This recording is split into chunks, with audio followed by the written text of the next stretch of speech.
Halo, selamat sore Sobat Mandala dimanapun Anda berada. Kembali lagi bersama saya Rizka Yunita di Koran Mandala TV. Hari ini kami sudah merangkum berbagai kabar terkini dari berita nasional, berita viral, hiburan, hingga perkembangan menarik lainnya. Inilah berita selengkapnya. Joko Widodo akhirnya angkat bicara menanggapi pernyataan mantan Wakil Presiden Yusuf Kala mengenai peran Jokowi dalam perjalanan karir politik sang presiden.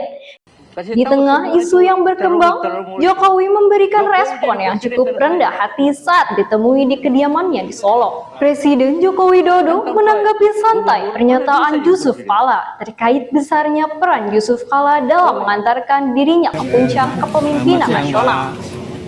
Saat ditemui awak media di Solo, Jawa Tengah, Jokowi menegaskan bahwa dirinya hanyalah orang biasa.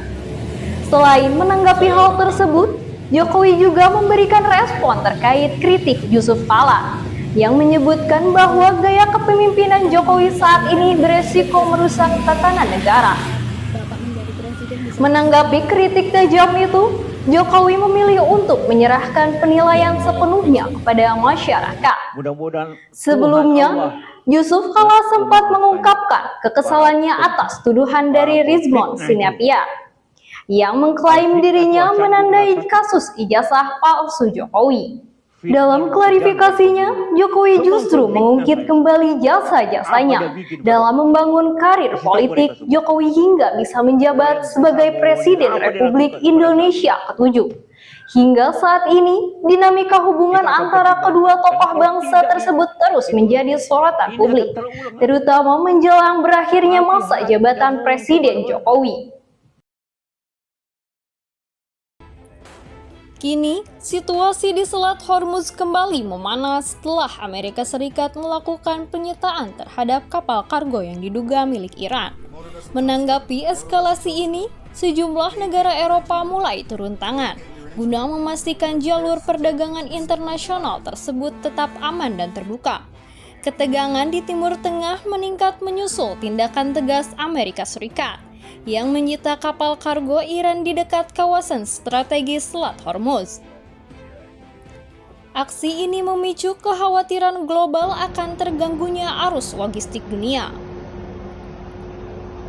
Menanggapi situasi yang kian mendidih, para pemimpin Eropa dalam pertemuan di Paris mendesak agar Selat Hormuz segera dibuka kembali sepenuhnya untuk pelayaran sipil. Misi pertahanan yang digalang negara-negara Eropa ini ditegaskan bersifat damai dan bertujuan murni untuk stabilitas kawasan. Menariknya, pasukan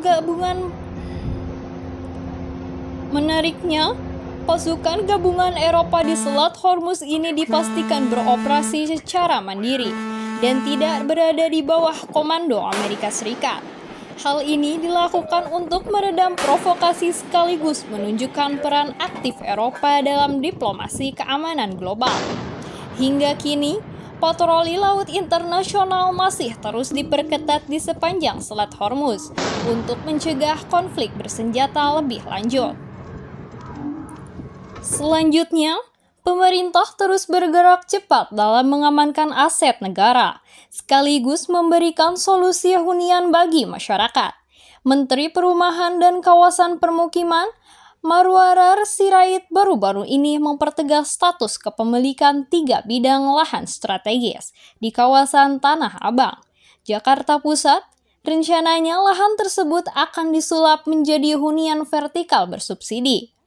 Kepastian status hukum 3 bidang lahan di Tanah Abang mengemuka dalam rapat koordinasi antara Menteri PKP, Marwarar Sirait, bersama jajaran Kementerian ATR, BPN, dan Stratras Anti Mafia Tanah. Berdasarkan data sertifikat resmi, lahan tersebut dikonfirmasi sebagai milik pemerintah atas nama Departemen Perhubungan sejak tahun 1988. Serta PT KAI yang diterbitkan pada tahun 2008. Menteri yang akrab disapa Ara ini menegaskan bahwa sengketa yang sempat terjadi kini telah menemui titik terang. dan negara siap mengambil alih fungsi lahan tersebut untuk kepentingan publik. Program ini diharapkan dapat menjadi terobosan baru dalam menyediakan tempat tinggal yang terjangkau dan layak di pusat kota Jakarta. Dengan dukungan berbagai pihak, termasuk sektor swasta melalui program CSR, pembangunan hunian ini ditargetkan dapat segera dimulai guna menekan angka kebutuhan rumah bagi masyarakat yang berpenghasilan rendah. Langkah ini diharapkan menjadi model baru bagi pemanfaatan lahan-lahan sengketa lainnya yang berstatus aset negara untuk kepentingan rakyat banyak. Demikian informasi yang dapat kami sampaikan hari ini. Terima kasih atas perhatian Anda. Saya, Rizka Yunita, pamit undur diri. Sampai jumpa di berita berikutnya.